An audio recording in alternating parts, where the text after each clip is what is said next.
Halo, selamat datang di podcast That Simple bersama saya Haris dan teman saya. Viola.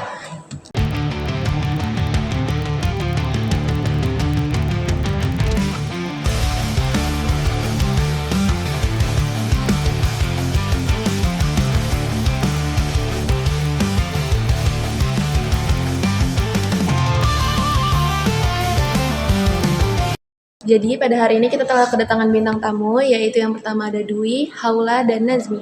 Halo guys. Terima kasih telah datang. Oke, jadi teman-teman, belakangan ini topik mengenai makanan bergizi gratis atau MBG sedang hangat diperbincangkan di mana-mana. Namun, seringkali kita hanya melihatnya dari sisi kebijakan atau anggaran saja. Padahal, ada satu aspek yang jauh lebih fundamental, yaitu bagaimana pengaruh nyata makanan ini terhadap sel-sel tubuh dan masa depan generasi kita. Apakah program ini benar-benar bisa menjadi obat untuk masalah stunting dan rendahnya fokus belajar di sekolah? Atau justru ada tantangan medis yang belum kita sadari? Hari ini kita akan mengupas tuntas semuanya. Nah, sebelum kita bahas lebih jauh, saya penasaran nih. Kalau kita bicara soal bergizi, sebenarnya standar sehat dalam sepiring makanan menurut dunia medis itu seperti apa sih? Apakah harus mahal atau ada kriteria lain? Kalau mahal sih enggak ya. Yang penting tuh kalau dari kesehatan tuh kan udah ada ketentuannya isi piringku. Nah, isi piringku itu tuh isinya kayak karbohidrat, vitamin, mineral, sama protein. Itu tuh harus lengkap gitu. Jadi nggak harus mahal. Kan protein ini banyak, bisa tempe, bisa tahu. Itu kan juga udah termasuk protein kayak gitu. Oke, langsung saja ya. Sebenarnya apa sih tujuan utama dari makanan bergizi gratis ini kalau dilihat dari sisi kesehatan? Monggo, silakan bisa dijawab.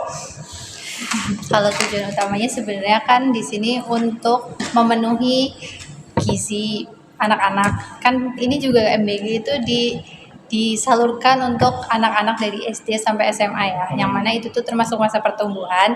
Jadi karena dilihat dari rendahnya gizi di Indonesia yang ya masih standar gitulah ya.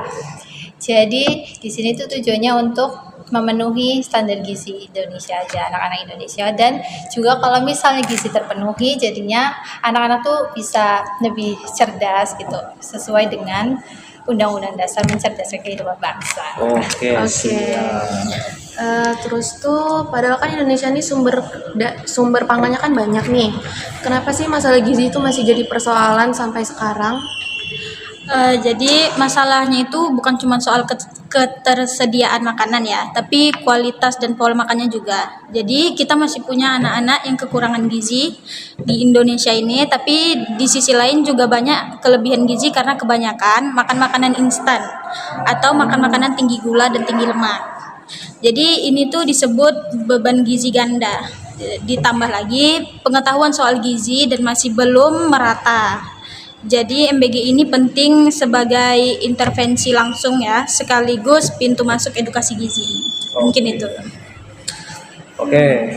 Kalau MBG dijalankan dengan baik, dampaknya ke anak sekolah itu seperti apa sih? Dampaknya ya. Kalau dari dampaknya itu jadi anak-anak tuh kayak lebih fokus belajarnya, pertumbuhannya juga lebih maksimal, terus nggak gampang capek. Ini lebih fokus aja sih belajarnya. Terus juga kan kalau misalnya dikasih makanan yang full gizi, kayak karbohidratnya tercukupi, proteinnya tercukupi, pasti kan juga antibodi mereka juga lebih kuat juga gitu. Oke. Ini yang bilang MBG bisa bantu cegah stunting dan anemia. Seberapa besar sih peran MBG untuk hal ini? Perannya sebenarnya sangat besar, tapi tergantung juga menu yang disediakan. Kayak kan kita punya standar gizi ya buat memenuhi kebutuhan gizinya. Kalau misalnya emang itu semua tercukupi dari protein, karbohidrat, vitamin dan lain sebagainya tercukupi, ya perannya sangat besar dan bisa membantu anak-anak juga buat memenuhi kebutuhan gizinya. Tapi ada nggak sih kayak bagi beberapa daerah yang belum memenuhi standar MBG tapi dia tetap dikasih ke anak-anak gitu? Nah, itu sih permasalahannya. Kalau dari atasan, kalau dari pimpinan sih udah ya, dananya udah sesuai gini. Pokoknya harus sesuai lah tentang gizi, harus terpenuhi gimana caranya gitu kan. Tapi ya nggak tahu ya daerahnya gitu, tergantung Mungkin daerahnya ya. ya kan. Oke. Berarti maksudnya seperti pemerataan dana atau gimana iya. gitu? Iya bisa jadi mungkin misalnya nih dapur satu dapat sekian, dapur dua sekian, dapur tiga kok malah kurang gitu kan. Oh. Jadi kan di satu daerah misalnya Jogja nih banyak ada Sleman, ada Bantul. Nah misal Bantul nih cuma dapat berapa gitu loh. Oke. Jadi cukupnya cuma beli roti, ya udah roti itu. Tapi kayak ada protes gitu nggak sih dari orang tua apa Ya. gimana gitu? nah, Banyak kalau ya protes pastinya. tuh banyak kan. Banyak. Pasti ada protes dari orang tua. Tapi pasti apa ada. didengar? Nah, itu tuh kalau dari kesehatan sendiri tuh ya kan tahu ya. Oke. Lanjut nih, untuk pengaruh gizi, konsentrasi, dan kesehatan mental. Kalau soal belajar dan kesehatan mental, gizi itu berpengaruhnya tuh sejauh apa sih? Kalau boleh tahu nih. Itu kalau itu pengaruhnya besar ya. Itu otak itu kan butuh nutrisi ya. Oke. Jadi anak-anak gizinya cukup biasanya lebih fokus, lebih tenang, dan gak gampang lelah lah intinya. Iya. Benar-benar. Tapi biasanya kadang kan kalau habis makan tuh malah bawaannya ngantuk tuh, bukan fokus tuh kan, ya kan? Ya itu kayaknya itu berlebihan karbohidrat ya itu Oke. makanya ngantuk. Oke. Makanya kita punya standar gizi yang Iya. Oh, berarti standar gizi juga mempengaruhi. betul banget. Tuh dia. Terus tuh kan MBG itu apakah bisa membentuk kebiasaan makan sehat? Sedangkan kan mungkin anak-anak di luar dari sekolah masih sering jajan-jajan di pinggir jalan ya, itu gimana ya? Ya bisa sih, bisa-bisa aja. Yang penting tuh konsisten aja mereka makan MBG-nya yang benar-benar dikasih yang seimbang gitu loh. Bukan cuma dikasih, siapa juga yang kenyang dikasih roti doang kan. Iya, iya. Tuh, makanya. Tapi kan kadang kayak ada yang nggak habis gitu, atau anaknya pemilih deh, dia Ya. nggak bisa, dia nggak suka sayur, apa dia nggak suka ikan, jadi kan Nah, itu tuh salah satu apa ya, buat belajar lah. Gimana belajar makan sehat gitu. Membiasakan gitu. Kayak kan kayak misalnya kalau misalnya dari kecil dia nggak dibiasain makan kayak gitu kan gimana ya, lidahnya belum kebiasa gitu ya. bener banget. Oke, berarti kita mengajarkan apa Ya. ya, kayak istilahnya adaptasi makanan lah, Nah, makanan betul itu banget ke tuh. anak-anak ya. Oke. Biar ke GTM. Biar nggak GTM. Biar nggak GTM. Apa itu GTM? Gerakan Gaya Gerakan tutup mulut. Gerakan tutup mulut. Jadi GTM itu nggak cuman buat balita, tapi Kita pun juga masih juga kayak kayak gitu. gitu. BM-nya nggak sesuai yang kita mau. Oke.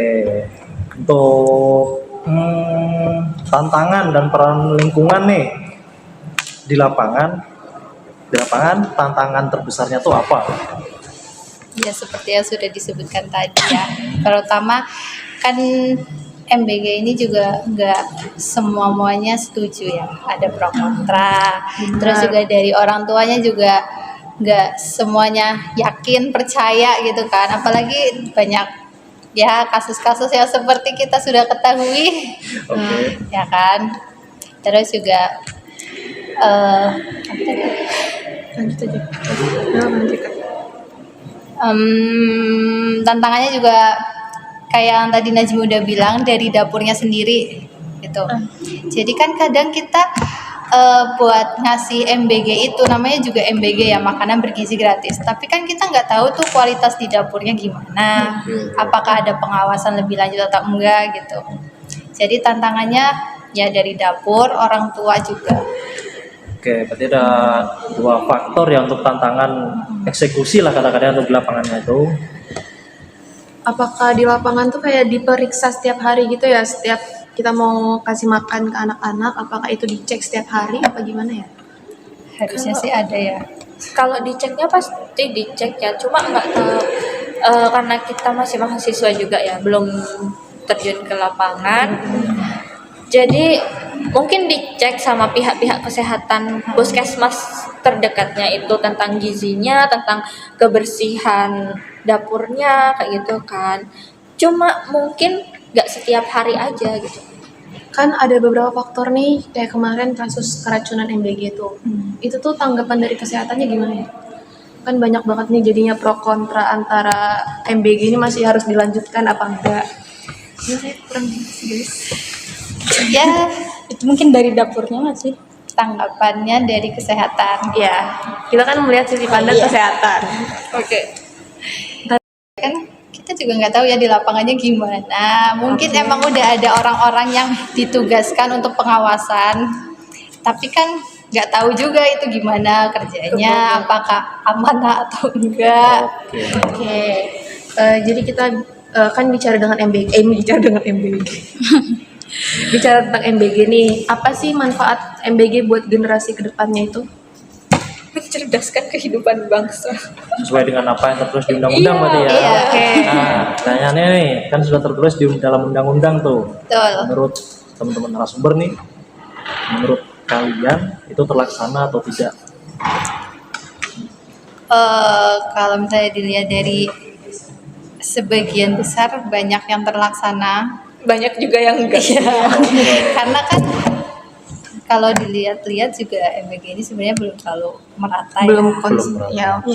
Iya, jadi mungkin kalau misalnya yang udah berjalan dengan baik, terus juga emang dari dapurnya baik sesuai Beramanah. standar ya pasti adalah dampak baiknya dan pasti lebih banyak juga gitu. Tapi kalau misalnya emang kayak yang daerah-daerah yang belum merata, yang tertinggal dan lain sebagainya ya masih perlu tindakan lebih lanjut iya gitu ya. tindakan lebih lanjut. Kalau misalnya dari kalian sendiri nih, apa sih pandangan kalian atau pendapat kalian tentang MBG ini? Apakah kalian itu termasuk tim yang pro atau kontra atau ya netral aja? Ayo, siapa dulu? Kalau ditanya tim yang pro atau tim yang kontra, kalau saya sendiri sebenarnya kontra ya. Kenapa tuh?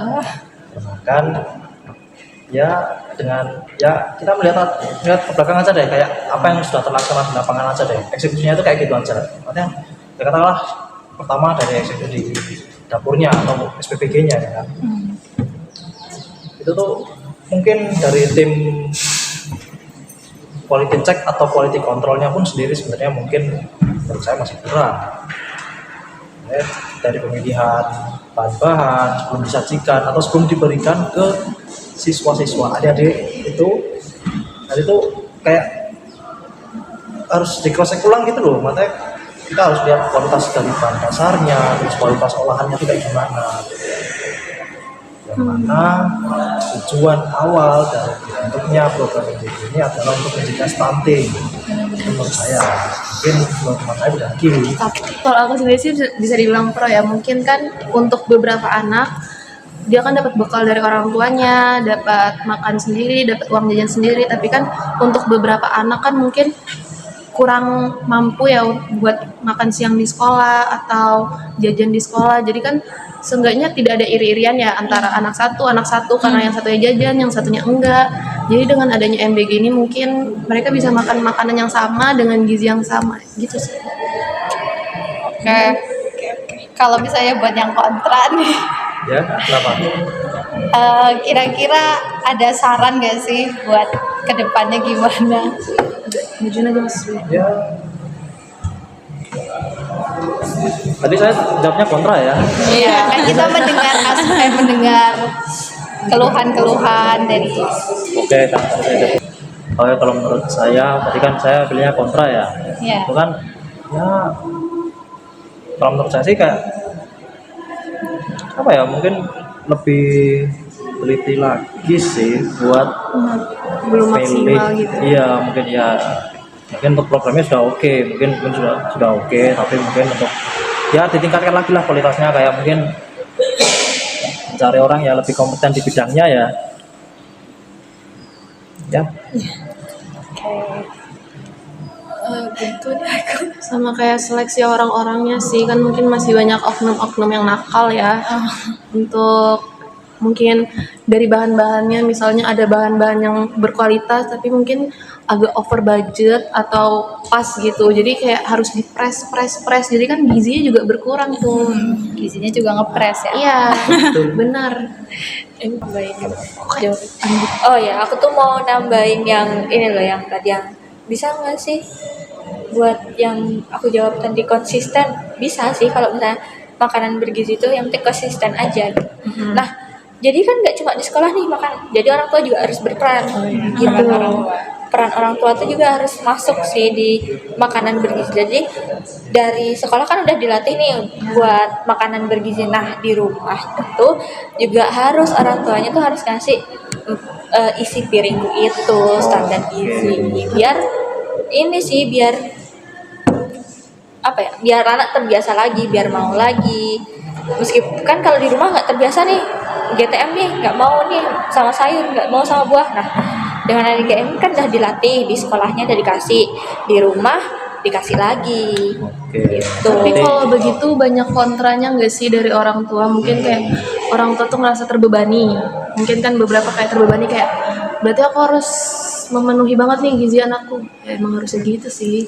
Harusnya gitu sih. Tanggung Tapi jawab kan orang kayak tua. mungkin kayak ada yang kehalang biaya atau gimana gitu kan. Iya. Iya sih, Atau mungkin faktor seperti itu mungkin kesannya lebih relatif ya. iya. Kayak ya kita juga nggak bisa, kita kan nggak tahu mana faktor ekonomi setiap orang, setiap anggota keluarga kan seperti apa kan.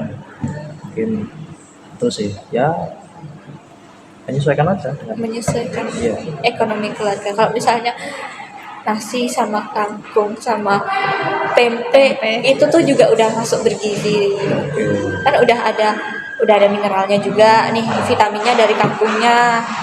Tempe juga udah masuk protein, meskipun protein nabati nggak apa-apa gitu, nggak perlu harus susu, air itu juga udah termasuk. Wah, nggak terasa kita sudah sampai di penghujung obrolan kita hari ini. Dari diskusi tadi, satu hal yang saya garis bawahi adalah bahwa makanan bergizi gratis atau MBG ini bukan hanya soal pemberian makanan secara fisik, tapi merupakan investasi besar untuk kualitas sumber daya manusia kita di masa depan. Seperti yang disampaikan oleh narasumber tadi, nutrisi yang tepat hari ini adalah fondasi untuk cerdas dan tubuh yang tangguh di masa depan. Kesehatan memang bukan segalanya, tapi tanpa kesehatan segalanya menjadi tidak berarti.